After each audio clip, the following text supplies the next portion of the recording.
Hey, welcome back to the Laura Coach Show here on SiriusXM Urban View, channel 126. You know, it's so intriguing. Sometimes I get to travel the country and meet so many fascinating people.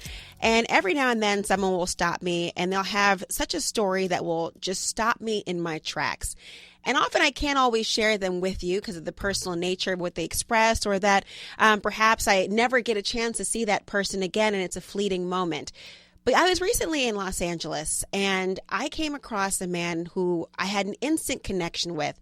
He told me a story about his life that I was so captivated by. I said, you know, you've got to come on my show and talk about this story, because you all know, first of all, I've got a fixation for a romance story, a good drama, one that is nonfiction, biographical, one that makes you really feel a whole range of emotions that took me on an emotional roller coaster just hearing about the experience of his mother's life.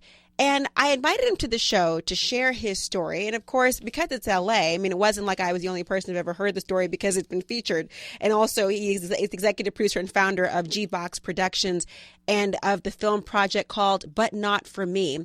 And it tells a story of the discovery of a grown adult son who comes across a box of old cassette tapes while he's cleaning out his recently deceased mother and her home. And he learns that he is in possession of recorded therapy sessions between his mother, Rosemary, and a psychiatrist that she made during the 10 years she was in and out of a mental institution when he was a child. And he tells this story about what her life was like. And it was just such a profound intersection of love and joy and triumph and struggle and mental health and epiphanies and life's journeys and leaps of faith that I invited executive producer and founder of G-Box Productions. It was formed out of a lifelong passion for film and television programs that would inspire the human spirit, always a creative force. And throughout his 30 years of retail marketing experience, he has now translated his expertise and creative vision to the entertainment business. Welcome to the show. How are you, Peter? Nice to talk to you again. Great, Laura. Thank you for having me on the show, and it's nice to speak with you again. I know this story that you shared with me when we were talking that day, it hasn't left my mind. Tell me a little bit about your mother and about your project, But Not For Me. It's based on a true story. Tell us what that story is. I will. This began about 20 years ago. I was in the midst, in 2001, of planning my parents' 50th wedding anniversary back in Green Bay, Wisconsin. And when my parents were married in 1951, my father, Wally, had a movie camera. So he filmed the wedding day, their honeymoon, and the rest of our lives. So in anticipation for the big event, I hired a filmmaker. I gave him all our family home movies. And the night before the party, I said to my mother, Rosemary, come on, I'll give you a sneak peek of the video. So I popped in the DVD, and up on the screen, the first image that came up was her family car pulling up in front of the church. Her father, Henry, got out in his cutaway looking very dapper. My mother emerged from the back seat in her white satin wedding gown looking beautiful. And I could tell she was getting emotional. So I said, oh, Mom, is this too hard to see your father after all these years? And Rosemary said, Peter, stop the film. I'm like, what? Stop the film. So I hit pause on the remote. My mother got up, walked over to the TV, and just stood there for moments. And when she turned around with a tear coming down her cheek, she said, oh, my gosh, Peter, I had no idea. And I go, Mom, no idea about what? And she said, look into the background of the film, and you could see beyond her family car, there was a parked car parked across the street. There was a very tall gentleman with his arms folded watching my mother ascend the church steps to be married. And here she discovered this man was at her wedding 50 years earlier. And I said to my mom, who is that gentleman? And she said, Peter, I was engaged to that man for 24 hours. What? Like, oh, my God. So I said, who is that? And she said his name was Tom. It was her brother's best friend. He gave her a ride home from the skating rink one night. But they fell in love. He asked her to marry him. She didn't tell her parents for 24 hours. And then the next day, they went to her family home. They announced their engagement. Her mother, in front of the gentleman, said, Rosemary, you take off that ring. He is going to amount to nothing. Go to your room. And then, cut to 10 years later, my mother, Rosemary, is married to my father, Wally. They were very socially prominent. They were always featured in the newspaper. My mother was on local television a lot talking about some big charity event that she was planning. And one day while I was at school, my father took my mother in the car, drove her across town to a new area being developed. There was a cul-de-sac, and in front of her was a house being built. And my mother said, "Wally, what are we doing here?" To which Wally replied, "I'm finally doing it. I'm building our family dream home. And come on, get out of the car. I'd like to introduce you to the man who's in charge of our dream." And Laura, lo and behold, out of the half-built house was Tom.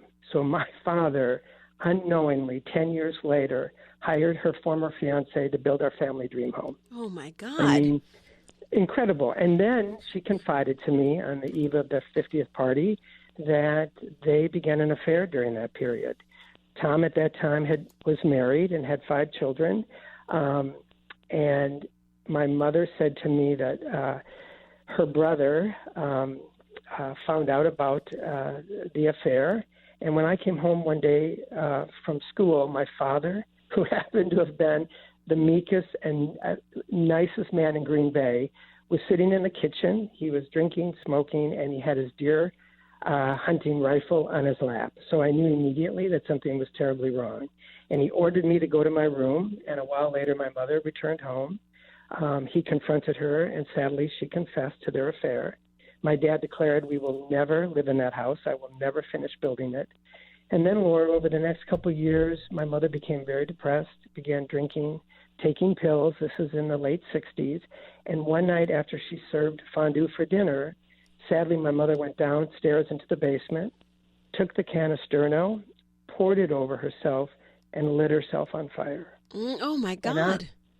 Yes, and I was up in my room studying, and I could hear her screams throughout the house, and I went racing down the basement. And when I came around the corner of the rec room, my mother was standing there, and she was completely in flames, except for her face. You saw your mother engulfed in these flames? Yes, and I raced down to find out what was the matter, and unfortunately, I just froze. I was a small child. My father came racing behind me, put her on the ground, rolled her into a rug, and rushed her to the hospital. And after many skin grafts, my father placed her in a mental institution 30 miles outside of our hometown, where she endured 48 shock treatments. She was in and out of that mental institution for 10 years. But what I didn't know, and what she shared with me that evening on the 50th anniversary party eve, is that Tom would drive down once or twice a month. Tom was the man she was engaged to. Correct. Oh. And he would drive down, and after lunch, they would take the mental patients out for a walk, single file around the block for exercise. And Rosemary told me that Tom would drive his car alongside her as she was marching along with his window down, probably driving 3 miles an hour, looking at her, pleading with her to get into his car.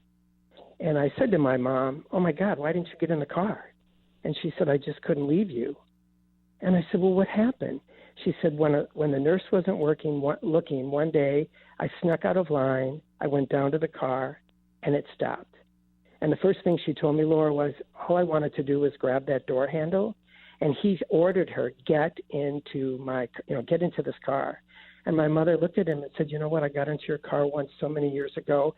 And he said, "You're my girl. We are meant to be together." And my mom thought for a moment, and she said, "Tom, you know what? That girl, she died in the fire, and you must let me go." And my mother said she turned, and she was walking up the hill back towards the other mental patients, and he was just shouting her name at the top of his lungs, "Rosemary, Rosemary." And she said it was rather cold out. She put her hand into her pocket, and she found something that was in there, and she pulled it out. And what she discovered, she was carrying a bobby pin with a little ribbon on it. And I had sent her that bobby pin. I put a ribbon on it, mailed it to her a couple weeks earlier because I wanted my mommy to look pretty while she was in this mental hospital. And she said, "I knew in that moment I made the right decision." Now, this is a lot of information to hear on the eve of this party. And I said to my mother, "Mom, whatever happened to him?" And she said, "Well, interestingly, a few years ago, Peter, so they must have been in their late 60s, my mother had received a phone call from his eldest daughter, Tom's eldest daughter. And they informed her that he was dying of a brain tumor. He had since been divorced, and his 5 children were bringing him back to Green Bay to die. And his dying wish was to see my mother one last time. And Laura, it had been 25 years since she walked away from his car at that mental hospital. And I asked her, did you go see him? And she said, I did. And I said, did you tell Dad? And she said, oh, my goodness, no, not after the way that I hurt him so. And I asked her, I said, well, what happened? And the first thing she said is those children were so generous to allow me to be alone with him. But the minute the hospital room door closed, Tom, on his deathbed, began cursing God that they had never had this life together that he had wanted. And my mother said to him, Tom, if you don't make your peace with the Lord, we'll never be together in another lifetime. So she pulled up the chair next to his hospital bed, prayed the rosary with him, kissed him goodbye, and when she arrived home, the phone was ringing. A nurse informed my mother that Tom wanted to speak with her, and Rosemary said, I was just there visiting him, and she said, but he said he must tell you something. So the nurse cradled the phone on his pillow, and Rosemary said he was so close to death, you could barely hear him, and all he whispered was, I love you. And in the next moment, my mother heard a lot of commotion. The nurse was yelling, and the nurse picked up the phone and told my mother that he died. Oh, my God. Yeah, his last words. I mean, people in Hollywood said, you can't make this up. I mean, this really happened.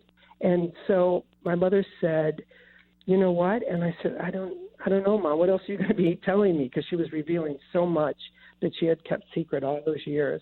And she said, Peter, my mother, meaning my grandmother, she was right after all. And I said, right about what? And she said, not to let me marry him. And I asked her, I said, Mom, how can you say that after everything you just shared with me? And she said, Peter, as you know, I was in that mental hospital in and out for 10 years. And she said, and during that decade, Tom would have never stayed with me because he wouldn't have been able to handle it. And it was only through how deeply your father loved me and my love for you and our family, that is the only way I found my way out of darkness. So she said, I know it took me a lifetime, but I truly married the right man after all. And then in her next breath, she said, I wish I had written a book. And so I remembered this. I said, if you had, Mom, what would you have called it? And she said, oh, there's this old Judy Garland song. They're writing songs of love, but not for me. So I made a mental note of that. And before she died, Laura, I asked my mother, would you give me permission to tell your story? And at first she said no. She wasn't very proud of everything that she did. Eventually she did sign over the rights to her life, and I embarked on this journey. And then the miracle, as you mentioned at the beginning of the program, 2 years ago, I was missing her voice, and what I recalled is I found a box of cassette tapes when I cleaned out her house, hidden behind a pile of sweaters. And I went racing through the house. I found the box. I pulled out one random tape. It was dated 1971. I had no idea what it contained. I popped it in, and the very first thing I heard on this random tape was a woman's voice who asks the question, Doctor, am I ever not going to feel depressed? Am I ever not going to have a compulsion to drink? I think there's something terribly wrong with me, and you're not telling me the whole story. And in that moment, Laura, I realized I was in possession of these tape recordings that were made between my mother, her psychiatrist, and my father, who's on many of the tapes. I have over 80 hours of recorded therapy sessions made between the late 60s and the 70s. I mean, it's been such a gift to really have my mother's voice from beyond the grave really filling me in and helping me understand everything that she and my father endured.